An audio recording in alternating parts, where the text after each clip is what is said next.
Hi everyone, our guest today is Angel and she resonates with the type 6 on the Enneagram. So welcome Angel and thank you so much for being on the call today. I really appreciate your time. Thank you. I'm excited to speak with you finally. It's an interesting thing, isn't it? It is indeed, having lots of fun doing this.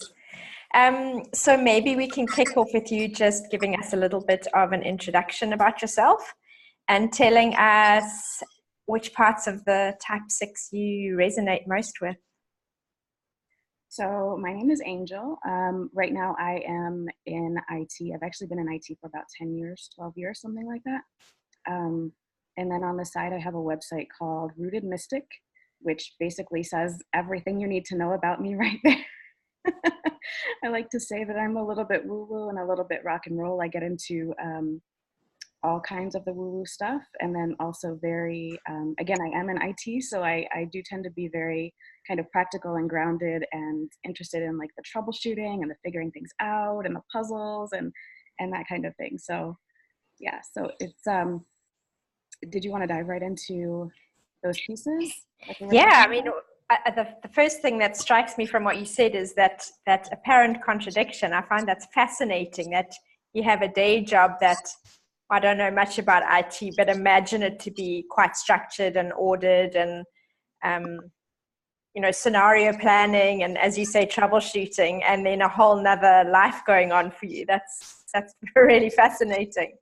And you know what? That's funny that you pointed that out because I don't think that I've ever really considered the two in that way. I think I've always kind of known, but I've never really sat and looked at it and gone, that's interesting. So I really do get both pieces within my life when you frame it that way, because yes, at work, I'm the IT team lead for the region for a national company. And so not only am I responsible for troubleshooting computer issues that our clients and our users send in, I have to do those myself as well, but also any of my teammates bring their problems to me as their, next step of, hey, what do I do with this? I'm stuck. And then we kind of brainstorm and we work together and we go through the troubleshooting process, which when I first started in IT, I kind of assumed when people talked about the troubleshooting process that it was just like this, oh, you just kind of try one thing and try another and you just kind of figure it out. You just kind of work your way through. No, that's not what it is. Not how I was formally taught anyway. There's an actual process where like you start with the physical layer of the machine first. Is it plugged in? Does it have power? Does it have network connectivity? Those kinds of things. And then you move up the ladder to all kinds of things related to maybe the user. What is the user doing?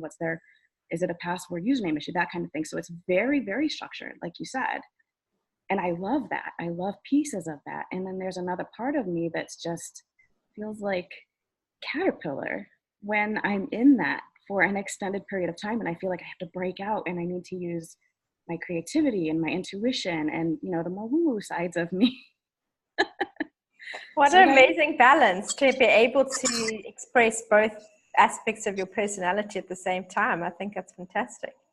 Yeah. And I really, you know what, just if nothing else, I think I really appreciate that you pointed that out just right off the bat, the way that you did and that you saw that, because again, I have times where I get really frustrated with my life and feeling like it's too much of this or too much of that, or I'm not getting enough of something that I feel I need. But to look at it that way, it's like, holy cow, I'm living the best of both worlds.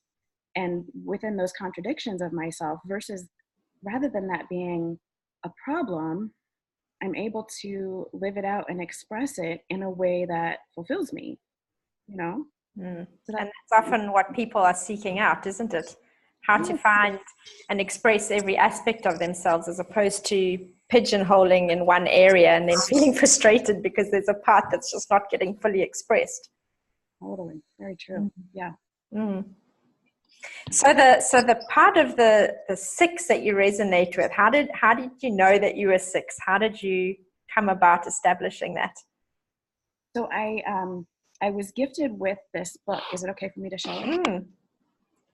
I was gifted with this book, and I think it's going to show it backwards, but it's The Wisdom of the Enneagram.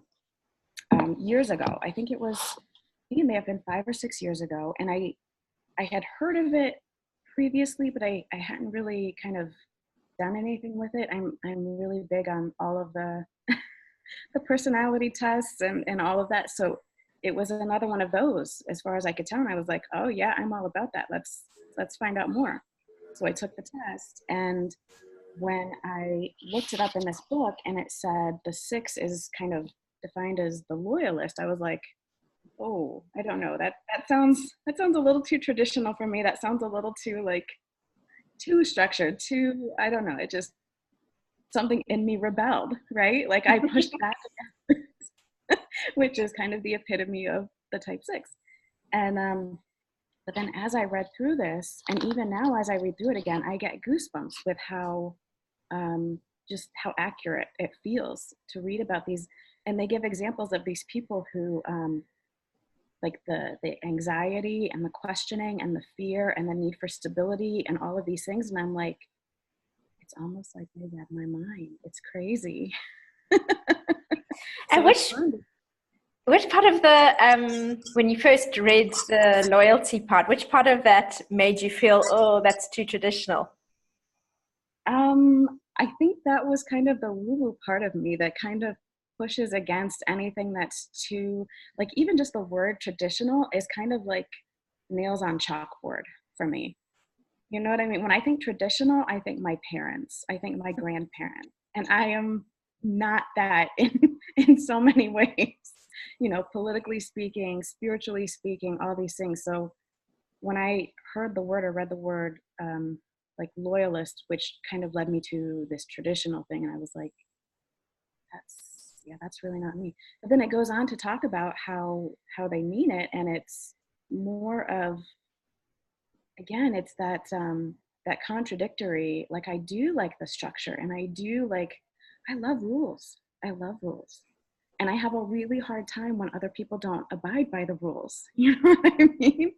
But at the same time, if, for example, if I'm given a rule at work and I'm just told, this is our policy, this is how it is, I want to know why. And if it doesn't make sense to me, I'm not having it. I don't want anything to do with it. So there's the rebel pushing back against the authority, right? Mm. And if you do understand why the rule's in place and it makes sense, what then? Then I am a staunch supporter, and I am the police about it. As an example, I just had one of our employees yesterday wanted to have, she had bought some personal software and she wanted to have it installed on her company computer. That's against the policy. I know the reasons for the policy. I agree with them. And so I just said, I'm sorry, that's against company policy. Here's why. We are unable to help with this one. You'll have to speak with your supervisor if you have any other questions. She did not like that. She did not like that at all.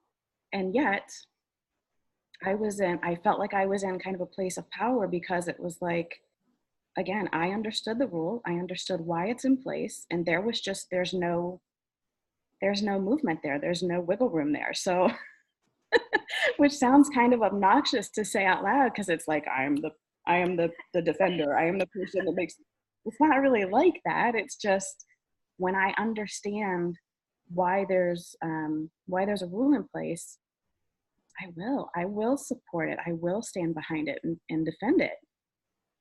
And how does that follow through to relationships, for example? So I understand the way you're talking about loyalty and rules with regard to systems or structures or policies that have been put in place. How does the loyalty affect you in relationships? What's your relationship with loyalty? As far as relationships, it's a high value for me. One of the things that I was reading in this book is how this type is more likely to stand up and fight for not only their beliefs and the the structures and the political and the religious and things that they believe in, but also the people that they believe in, that they love. Now, I know that some of the reasons for that were listed as because safety and security is a big thing for us, that is very true for me. Those are high values for me, safety and security. But also because I want others to be loyal to me when we're in partnership or in relationship. So like for my husband, for example, I would stand up and defend him, even if he's wrong. Now, I would then take that to him later and say, listen, this is not right. This, the way that you're going about this or doing that. Like if one of the kids had done something, my husband tends to be a little more of the authoritarian, which is interesting, right? he he has very strong feelings about consequences and how things should be when you've chosen to do something that you know is not the right thing to do. And I feel like he's a little harsh in his consequences sometimes, but I won't ever say that in front of one of the kids. So for me, that's the loyalty to him, so that both kids Okay. a united front together, but then it's the same thing with one of the kids. If we're out and something happens, I turn into mama bear real fast, real fast. Okay, I get that.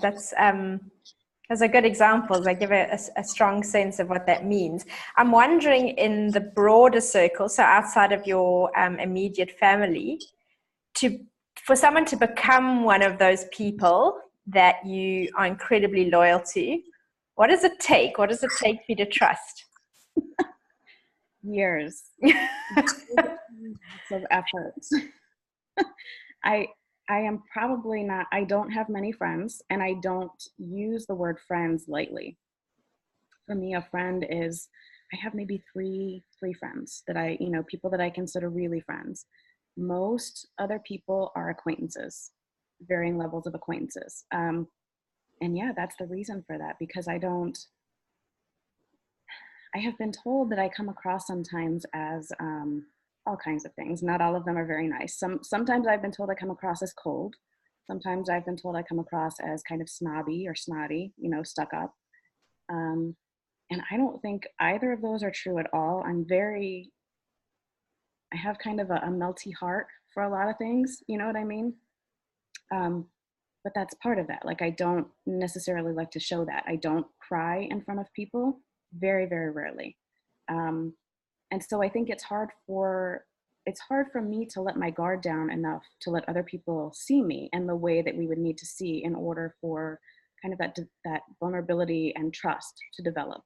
Mm. It does often take time and effort. And I the way that I grew up with my biological mother was,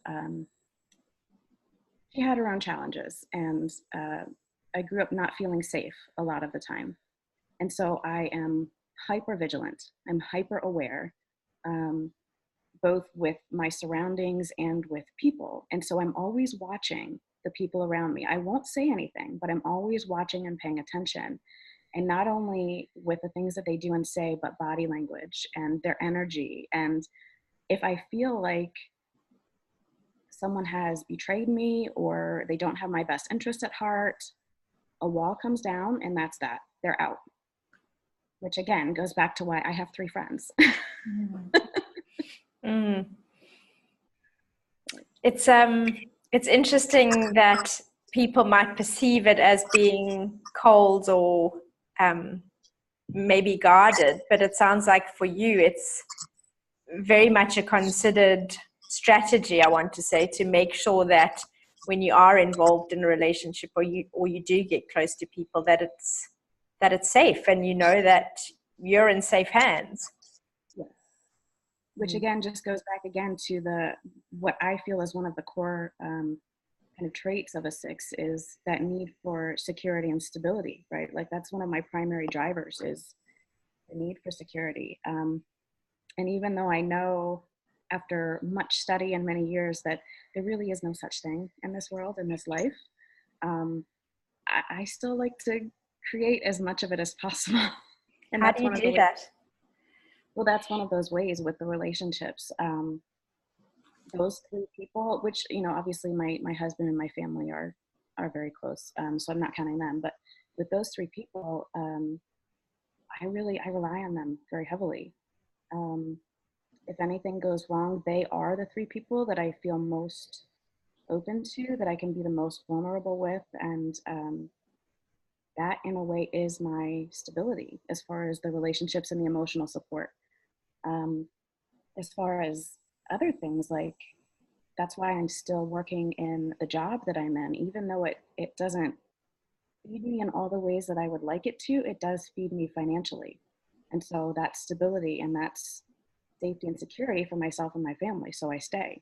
Mm-hmm. So, and I don't think that's to be sniffed at, because so often when we have outside interests, or like you've said, you've got a different aspect to your personality that needs to be fulfilled, we can feel as if we have to now pursue that passion and make it our life. But I think knowing yourself through that lens of the 6 that knows how important the stability and the security is for you, that sounds like it's actually serving you, which isn't true for everybody. For some people, staying in a job that isn't 100% fulfilling is complete torture and soul destroying. And yet, if your value is stability and security, it sounds like something completely necessary.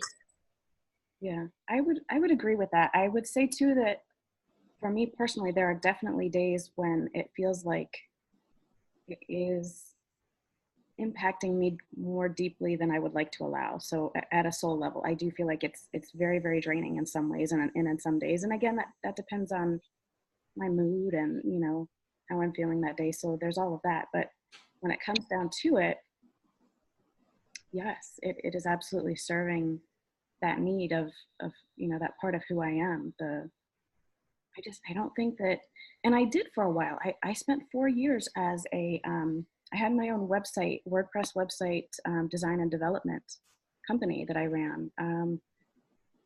There was, as you can imagine, as you know, there was not a lot of security in that necessarily. It was literally a month to month thing, and that also wore on me in a way that after 4 years, it wasn't worth it anymore. So yeah, I think it's interesting to try and find the balance, just like anything with life, right? Just trying to find the balance in what works best. Absolutely. So those are 2 quite big things that help you feel safe and secure. So the close relationships with a select few, and then the financial security through having a stable job. Are there any other maybe smaller or day-to-day things that you practice or you do that help give you that sense of groundedness and safety that you're seeking? Yes. Anybody that knows me would be very surprised if I didn't mention this, so I'm going to have to say my dog. She really is, though. I remember before we got her, this sounds so crazy, but I literally used to sit at my desk and cry because I felt like something was missing. And then once I realized what it was, and I started volunteering with a local animal services, an animal rescue, and then I really realized, I was like, oh my gosh, I need a dog. My husband is so not into animals in the house. So that took some compromise, but we did get her. She's been with us for about 5 years now. We rescued her at 10 months old. And again, I know how it might sound, but literally every day I sit on the floor with her, and just to feel her heartbeat, I'm not gonna cry. Making me want to. I know, but she is part of my safety and my stability, no matter how that sounds. She's like, she knows when I've had a rough day and I'm feeling really kind of down. I swear she knows. She snuggles up with me and she just like will put her head on my knee. So she's a big one. And then I do a lot of writing. I do a lot of journaling for processing my thoughts and emotions and things. So that's a big thing for me. And then I call it touching stillness, but I guess a lot of people would refer to it as meditation. I just like to just to sit and be. And whether that means I have my eyes closed and I'm trying to just let the thoughts go, or whether that means I literally just sit here and look out the window at the trees blowing in the wind or whatever, just to be able to sit and be and not have to do anything, not be responsible for anyone or anything for a short time. I think that's one of the primary practices that helps to build the kind of inner stability, if that makes sense. An internal strength and something I can rely on. So I think those are my primary things. Beautiful. You mentioned earlier the ability to kind of observe the people around you and kind of intuit what's going on with them. Can you speak to that a little bit more? I actually feel like I developed this as a kid with the environment I grew up in. It was one of those things where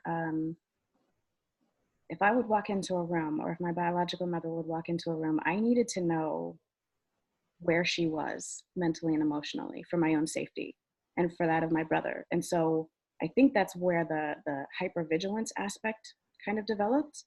And then over time, and as I got older, I think that just kind of further developed and maybe morphed a little bit into being, I'm just very aware. Sometimes it's conscious, like we'll go to a restaurant and my family just knows now, let mom have the corner seat. Let mom have the seat that's by the wall. I will not sit with my back to a window or a door. I want to know where other people are coming and going, where they are in relation to me. And then, so that's like a physical example. And then at work, it actually serves me well at work, just because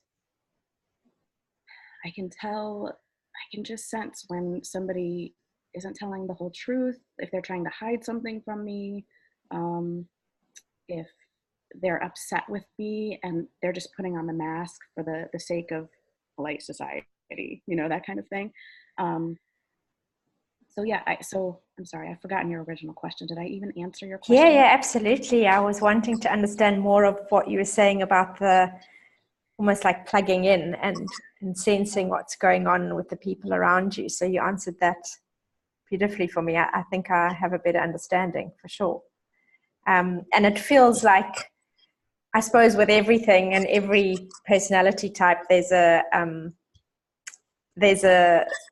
the difficult side and the easier or lighter side.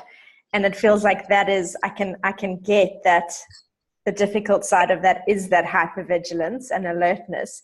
And yet by the same token, I can feel the great gift of that.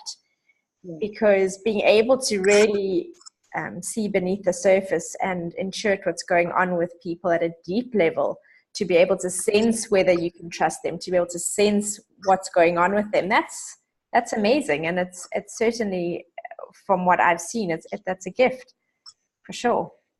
I think it can be. I think for me personally, and again, this is one of the things I read about in this book, so it was kind of validating to see that that's not just me, that's not just a quirk of mine. But I think when if I am overly tired or not feeling well, or if I am, I've experienced depression and anxiety from the time I was a teenager. So if I'm kind of leaning into that type of mental and emotional state, that hypervigilance and that awareness turns over into paranoia sometimes. Mm-hmm. So I have to be really, really vigilant about that, and just kind of, I think I've learned more over time. I wasn't as good about it in my youth, but I think I've learned over time, when I start to have some of those repeating thoughts and some of the, like, she's planning something, or there's some, they're doing something, there's something against me. When I start to kind of hear myself think those things, I'm like, okay, hold on. Is there anything that proves that? Do I have any kind of evidence for that? Or is that just my mind doing its thing? And I didn't know, this sounds so silly, I did not know until probably within the last 5 years to not believe everything I think. You know what I mean? Do you remember when you had that awareness that was like, oh, all those thoughts might not necessarily be true or accurate or helpful. Maybe I should question some of those. And it's amazing, because when we have that kind of awareness, previous things seem so obvious. And yet what I find is, when something's our natural tendency, it's going to keep popping up. So if that sickness is an intrinsic part of you, then it's going to be so natural for you, particularly in a state of stress, to default to that, maybe sense of paranoia or skepticism or over doubt. But I love that you found a way of recognizing that that's what's starting to happen, and you noticing the early symptoms, if you will, so that you can ask yourself a very simple, disruptive, but very powerful question to say, well, hang on a minute, how true is that? And can you really prove it? Because I imagine that just stops it dead in its tracks. A lot of times it does, yeah. A lot of times it does. It's enough to just disrupt the kind of the snowball before it really gets rolling. And that's, I feel, it's such progress for us. Whatever our particular challenge is, whatever our type is, it doesn't necessarily mean that we've solved it and now we are enlightened beings who never face that challenge again. But we now can observe it and find a pause, and with that we have the ability to choose differently. Not every time, sometimes we don't get it right, but more often, and then hopefully more often over time. Yeah, I think that's true. And I think that it helps too to have this framework of sickness and being able to see, again, like I said earlier, that it's not just me, it's not just a quirk, which that really should be okay, even if that's true, right? Because we're all people. But on another level, I think it's really helpful to have this and see, oh, I mean, I think it's part of what helps me to pause and just ask that question. Like, is this true? How do I know that that's true? You know, which sounds a little bit like Katie and the work, but yeah, I think it's helpful to have that structure and that kind of process to go through and help further develop the healthy aspects of being a 6 versus sliding back into the not so helpful aspects of it.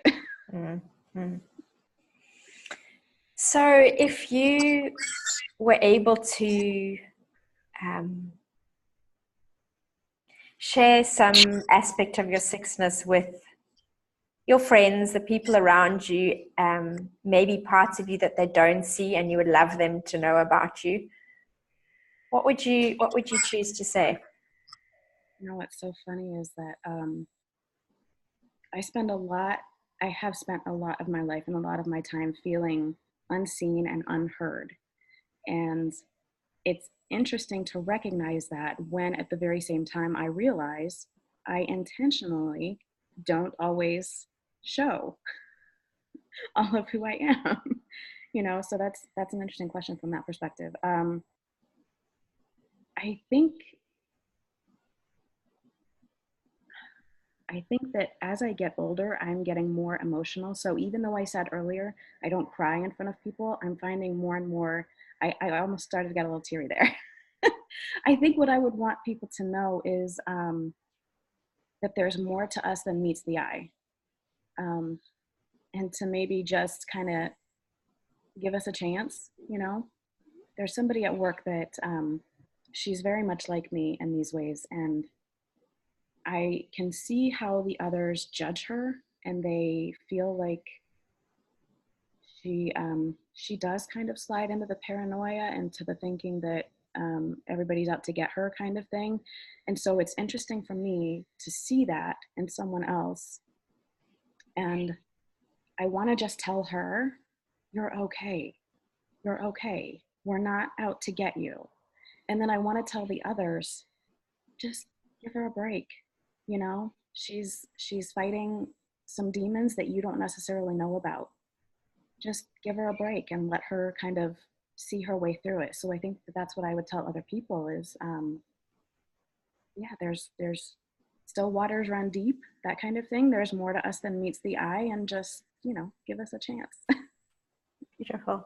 Thank you so much. Thank you. This was really great. Thanks, Jessica.